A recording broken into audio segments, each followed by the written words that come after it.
Hi there, my name's Christian Battista. Today, I'd like to take you on my supermarket reflection tour, which is being done at Sobeys Kosher Market here in Thornhill, Ontario. I chose this location for a few reasons. This supermarket is located within the community that I live in, making it very convenient for me to travel to. Also, I am currently an employee at this location, having experience in both the grocery and bakery departments. It has also been recently renovated, giving it a new and updated look and feel to it. This location specific can be considered as a community store.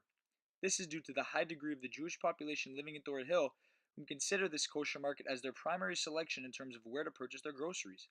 This location in particular is one of the very few in the area that offers such an extensive selection of kosher products, adding to its ability to appease the very large Jewish population living here. The section of the supermarket I chose to investigate was the front end department.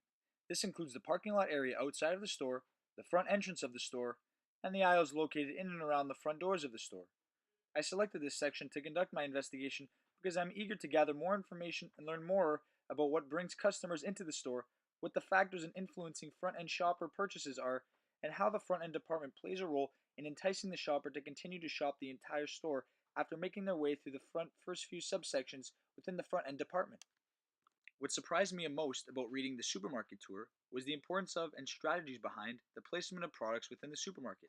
The specific placement of products in the store, for example on shelves or displays, has a significant effect on the probability of those products being purchased by shoppers. Products placed at eye level tend to sell more than those placed above or below that level. Therefore, competition for space between manufacturers can be intense. Also, newly featured products have a high rate of failure in terms of being sold. Therefore, retailers are cautious in replacing their commonly sold products for new ones. Prior to entering the supermarket's front-end department, I had a few expectations going in. The first expectation I had going into Sobeys was for there to be a lot of shopping carts and shopping baskets available for use. I was surprised to find out as I approached the store entrance there were not a lot of buggies available at the front of the store, and a large number of them were sitting in the parking lot buggy return stations. The same for the baskets. Most of the baskets were stacked in piles underneath the cash register. A second expectation I had going into the front-end department of Sobeys was for there to be lots of common front-end products located right inside the entrance of the store. Things that the supermarket tour mentioned like plants, wines, or candy, and etc. I was surprised to find out that none of these items were located at the front of the store in this department.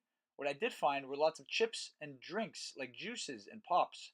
After noticing this, I thought to myself and believed that this had to be due to the fact that this particular supermarket carries and offers primarily kosher products, meaning the products featured in the front of the end department appease to the Jewish community who are the primary shoppers at this location.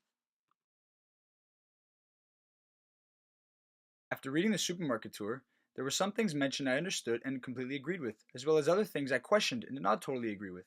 I agree with the idea that characteristics of hypermarkets like Costco are becoming increasingly popular in supermarkets like Sobeys in terms of the number of products available to purchase.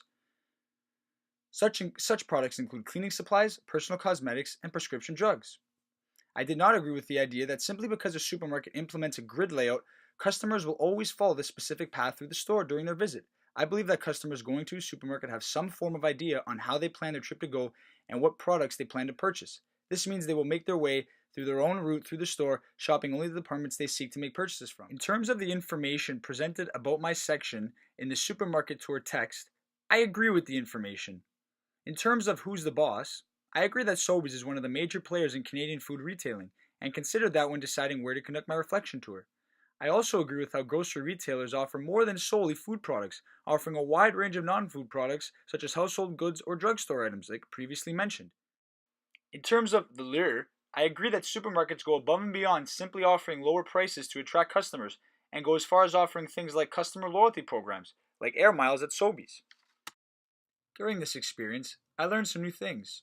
I learned that I have no problem consuming kosher products and actually quite enjoy them. I also learned that a full, colorful, and enticing store entrance has a significant effect on if the customer is shopping the entire store or not. I also learned that supermarkets are in full stride in offering their customers the ability to make their shopping trips a one-stop trip. This helps drive additional sales on products that are non-food products and works to retain customers long term. In terms of my future shopping trips, I am very curious to see how other grocery retailers construct the front end department and what their strategies are in utilizing the front end as a tool to drive customers into and through the store.